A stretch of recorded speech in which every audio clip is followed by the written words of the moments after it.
बिजली निजीकरण और विद्युत विभाग की गलत नीतियों पर मुझे बोलने का अवसर दिया, उसके लिए मैं आपको धन्यवाद देता हूं।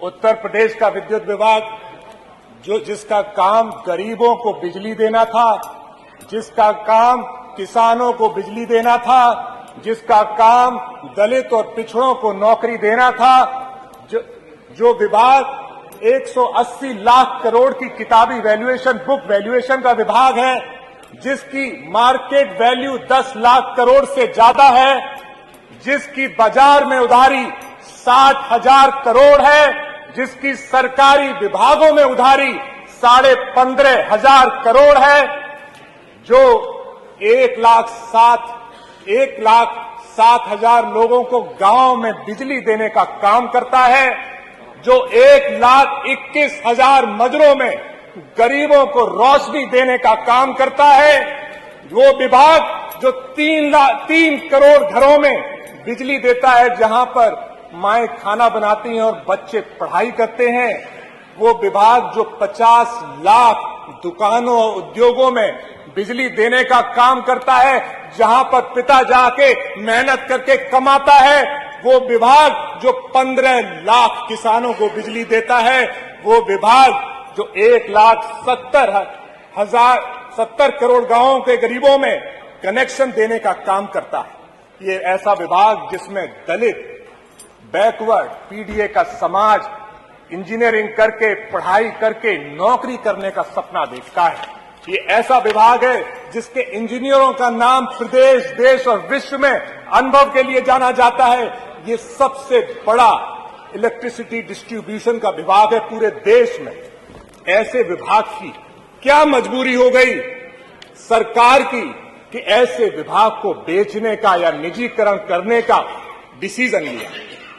ये विभाग, मंत्री जी कई बार कहे कि रेवेन्यू कम हो रहा है, 70,000 करोड़ का रेवेन्यू है, तो ये कारण तो नहीं हो सकता।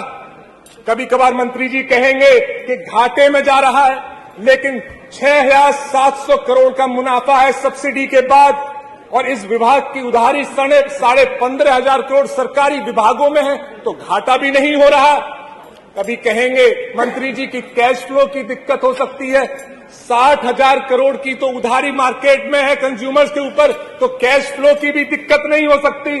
ये मंत्री जी कहेंगे कि वैल्यूएशन कम हो सकती है विभाग की, 1,80,000 करोड़ की वैल्यूएशन है और मार्केट की तो 10 लाख करोड़ की वैल्यूएशन है। इतना बड़ा विभाग क्या जरूरत है?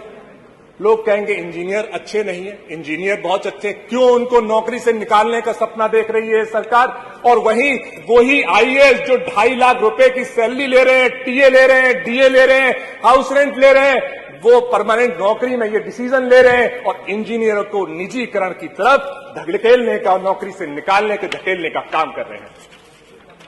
सरकार कहेगी कि ये निजीकरण के प्रस्ताव देश में और जगह सफल हुए हैं। आदरणीय अधिष्ठाता महोदय, मैं आपके माध्यम से सदन के संज्ञान में लाना चाहता हूं कि उड़ीसा में जब ये 99 में निजीकरण का प्रस्ताव आया, तो वहां पर यूएस की कंपनी एईएस को मिला और वहां पर फेल हुआ, और जब वहां पर सुपर साइक्लोन डिजास्टर आया तो वो कंपनी भाग गई। ऐसे ही निजीकरण अगर हमारे प्रदेश में होगा तो विपदा जब आएगी तो ये प्राइवेट कंपनियां हमारे प्रदेश को छोड़ के भाग जाएंगी। यही काम जब महाराष्ट्र में हुआ, भिवंडी में हुआ, औरंगाबाद में हुआ, जलगांव में हुआ, नागपुर में हुआ, सभी जगह फेल हुआ और निरस्त हुआ। एमपी में जब सागर में हुआ, उज्जैन में हुआ और ग्वालियर में हुआ, सभी जगह फेल हुआ और निरस्त हुआ।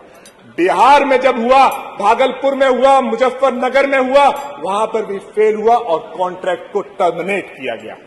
हमारे उत्तर प्रदेश में नोएडा में, आपके पास का नोएडा है, वहां पे नोएडा पावर कंपनी को निजीकरण के लिए दिया गया।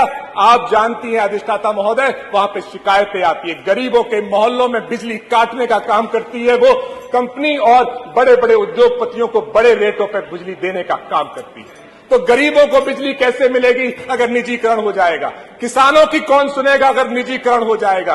दलित और पिछड़ों को नौकरी कहां मिलेगी अगर निजीकरण हो जाएगा? आगरा टोरेंट में भी निजीकरण हुआ, हर साल 250 करोड़ का घाटा हमारी प्रदेश सरकार काट रही है। 5.5 रुपए में बिजली खरीदती है और 4 रुपए 36 पैसे में टोरेंट को देती है। इतने सालों में 2,500 करोड़ का टोरेंट की कंपनी ने प्रदेश की सरकार को घाटा दिया है। क्या है निजीकरण का फायदा? 2200 करोड़ की उधारी थी आगरा की, 2200 करोड़ की उधारी को भी टोरेंट ने खाने का काम किया, जबकि उसको प्रदेश को वापस करने का काम करना चाहिए।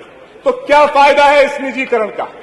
हमारी जो सरकार पब्लिक वेलफेयर के लिए आई थी, समाज सेवा के लिए आई थी, वो मुनाफेखोरी की तरफ जा रही है। हमारी सरकार जो नौकरी देने का वादा करने के लिए आई थी, वो नौकरी खत्म करने का काम कर रही है। हमारी सरकार जो बिजली सस्ती करने का वादा करके आई थी, वो बिजली महंगी करने का काम कर रही है। हमारी सरकार जो आरक्षण देने का वादा करके आई थी, वो आरक्षण खत्म करने का काम कर रही है।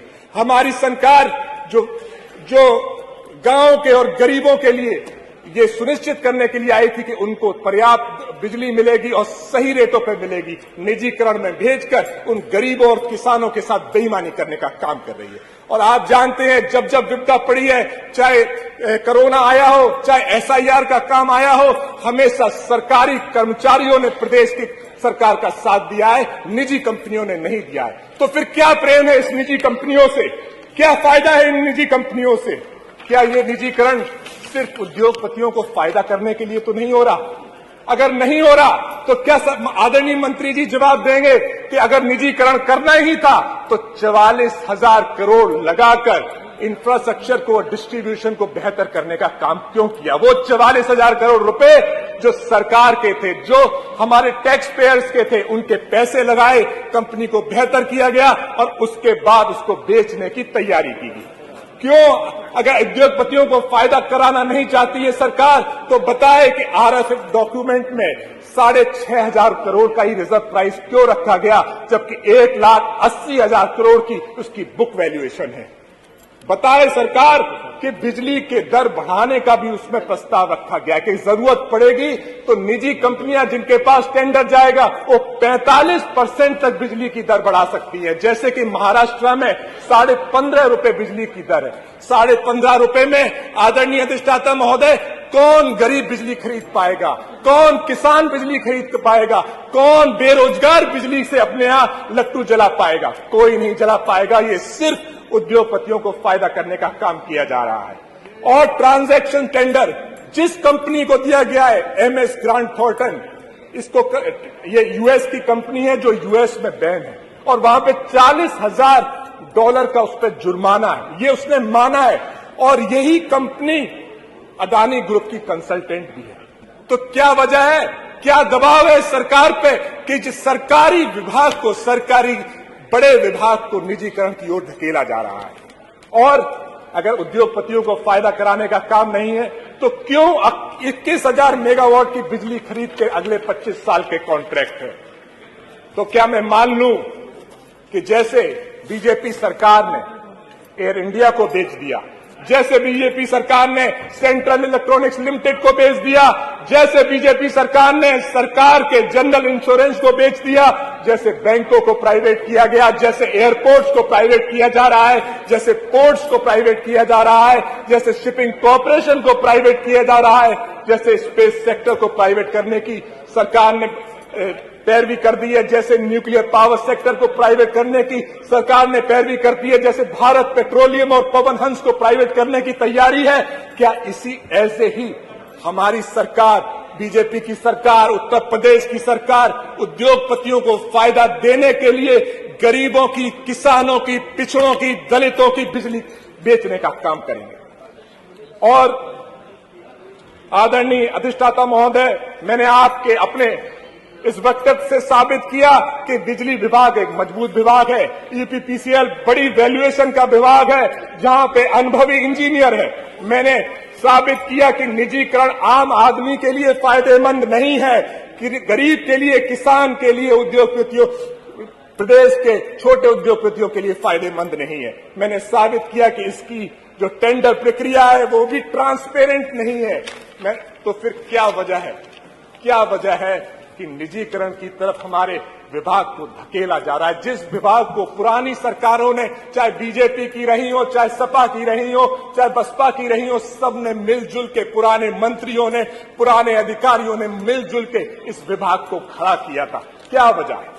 तो यही, इसीलिए मैं अपनी 2 लाइन बोलकर अपनी बात खत्म करूंगा और आपके माध्यम से मैं अनुरोध करूंगा कि इस गहन विषय पर विस्तार से चर्चा हो और इसकी सारी चीजें बाहर निकल के आए।